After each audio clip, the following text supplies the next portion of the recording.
अगर आपने अभी अभी एक जर्मन स्पिट पपी को अडॉप्ट किया है या फिर आप अभी एक जर्मन स्पिट पपी को अडॉप्ट करने की सोच रहे हैं तो ये वीडियो को एंड तक देखना, क्योंकि इस वीडियो में हम बात करने वाले हैं जर्मन स्पिट पपी के कॉमन हेल्थ और बिहेवियर प्रॉब्लम्स के बारे में और जानेंगे उनके सॉल्यूशन के बारे में। तो मैं हूँ सुरभि और वेलकम टू डॉग्स पेरेंटिंग।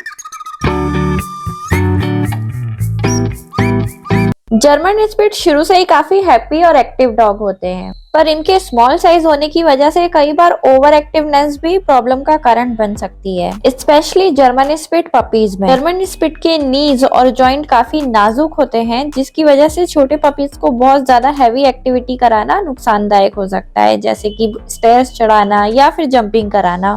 इसलिए हमेशा रिकमेंड किया जाता है कि 3 महीने से छोटे पपी को ये सब काम ज्यादा नहीं कराने चाहिए। फ्यूचर में हिप डिप्लेशिया, पैटेला लैक्सेशन या फिर एल्बो डिप्लेशिया जैसी कोई भी प्रॉब्लम आपके जर्मन स्पिट पपी में डेवलप ना हो। इसके साथ साथ बाकी स्मॉल ब्रीड डॉग्स की तरह इनके अंदर भी डेंटल प्रॉब्लम देखी गई है, जो कि आगे जाके काफी खतरनाक हो सकती है, क्योंकि बैड डेंटल हेल्थ की वजह से डॉग्स के अंदर liver disease, kidney disease, lungs disease और हार्ट डिसीज भी डेवलप हो जाती है। तो इन सब डिसीज को प्रिवेंट करने के लिए हमेशा अपने डॉग के टीथ क्लीन रखने चाहिए। अपने जर्मन स्पिट पपी को शुरू से ब्रशिंग की आदत डाल सकते हैं, या फिर वो थोड़ा डिफिकल्ट है तो कई सारी मार्केट में डेंटल स्टिक्स भी आती हैं जो आप अपने वेटनरी से पूछ के यूज कर सकते हैं। इसके साथ आपको ध्यान रखना चाहिए कि बहुत ज्यादा हार्ड और ड्राई फूड अपने डॉग को ना दें। हमेशा जो भी आप फूड दें उसको स्मॉल पीसेस में दें, और अगर आप बाहर का पैकेट वाला फूड देते हैं तो वो भी कई सारे फूड आते हैं जो स्पेशली स्मॉल साइज डॉग के लिए आते हैं, तो आप वो वाला फूड दे सकते हैं, जिसको स्मॉल साइज डॉग आसानी से चबा भी लेते हैं और वो काफी आसानी से डाइजेस्ट भी हो जाते हैं। इसके साथ साथ जर्मन स्पिट को एलर्जी से भी बचा के रखना चाहिए। तो जब भी आप अपने जर्मन स्पिट की ग्रूमिंग करें तो ध्यान रखें उसके पॉज के नीचे के जो हेयर हैं उसको जरूर कट करें, यानी पंजे के नीचे के जो हेयर हैं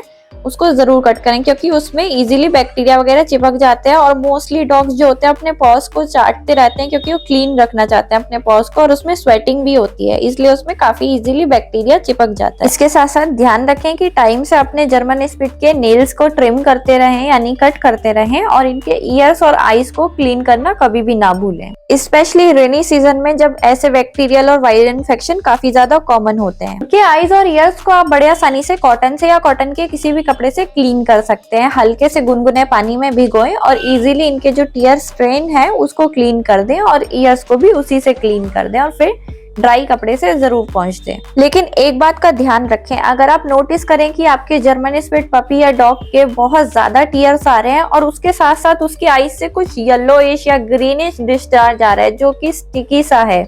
और ईयर से बहुत ज्यादा वैक्स डेवलप होना पार्वो और डिस्टेम्पर जैसी बीमारियों के भी सिम्टम हो सकते हैं, जो कि काफी क्योरेबल है अगर अर्ली स्टेज में डिटेक्ट हो जाए तो अगर आप ऐसा कुछ नोटिस करते हैं अपने जर्मन स्पिट पपी के या फिर इवन एक जर्मन स्पिट एडल्ट डॉग के अंदर भी, तो बेटर रहेगा कि एक बार आप अपने वेट के पास चले जाएं और सामने जाके एक बार उसका चेकअप करा के आएं। इसके साथ साथ कभी भी जर्मन स्पिट पपी को घर पे ही वैक्सीनेशन नहीं लगवाने चाहिए, जैसे कि कई बार होता है ना, हम किसी को जानते हैं जो कि घर पे ही आके वैक्सीनेशन लगा देते हैं लेकिन वो वेट नहीं होते हैं, तो ऐसी चीजों को प्रमोट नहीं करना चाहिए, स्पेशली पपीज में, क्योंकि जब हम अपने जर्मन स्पिट पपी को वेट के पास ले जाते हैं तो वो उसकी वैक्सीनेशन करने के साथ साथ एक जनरल चेकअप भी कर लेते हैं, जैसे आईज चेक कर सकते हैं, ईयर्स चेक कर सकते हैं, कोई फंगल इन्फेक्शन या फिर कोई जर्नल इन्फेक्शन वगैरह तो डेवलप नहीं हो रहा है, ये आपके वेट चेक करके आपको अर्ली स्टेज में बता सकते हैं और ट्रीट कर सकते हैं। इसके साथ साथ वहां जाके आप अपने पपी का वेट चेक भी करा सकते हैं, जिससे आपको पता चल सकता है कि आपका पपी ओवर वेट तो नहीं है या अंडर वेट तो नहीं है, और उसकी वजह से उसमें कोई बीमारी डेवलप हो सकती है या फिर कोई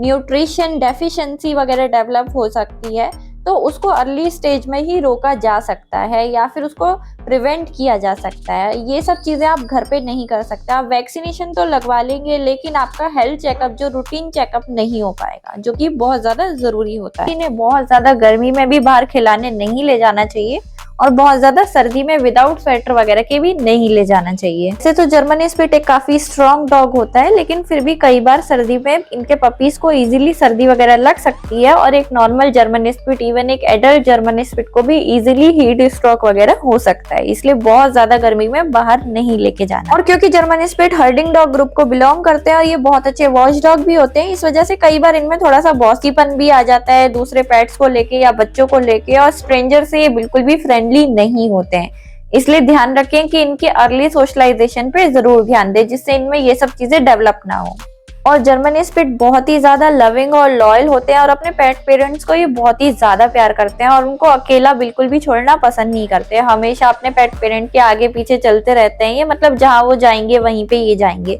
इसी वजह से इनको अकेले रहना बिल्कुल भी पसंद नहीं होता है और इसी वजह से कई बार जर्मन स्पिट्स के अंदर सेपरेशन एंजाइटी की प्रॉब्लम भी देखी गई है। पर सेपरेशन एंजाइटी की प्रॉब्लम भी काफी क्योरेबल है। अगर आप सेपरेशन एंजाइटी को कोई सिम्टम नोटिस करते हैं अपने डॉग के अंदर, जैसे कि आपका डॉग जो है अकेले रहता है तो रोने लग जाता है, या फिर जब आप घर वापस आते हैं तो सारा सामान फैला हुआ होता है, चीजें टूटी हुई होती हैं, तो ये सेपरेशन एंजाइटी के सिम्टम हो सकते हैं। तो इस बारे में अपने वेट्स को जरूर बताना चाहिए।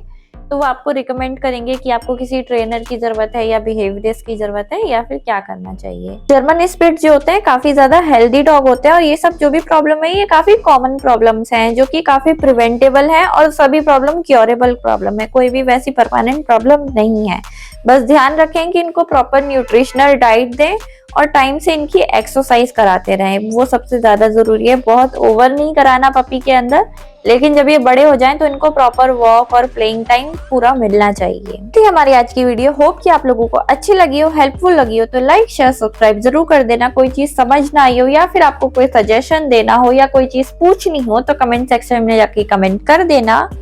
आज के लिए बस इतना ही, मिलते हैं अगली वीडियो में। अभी के लिए बाय बाय।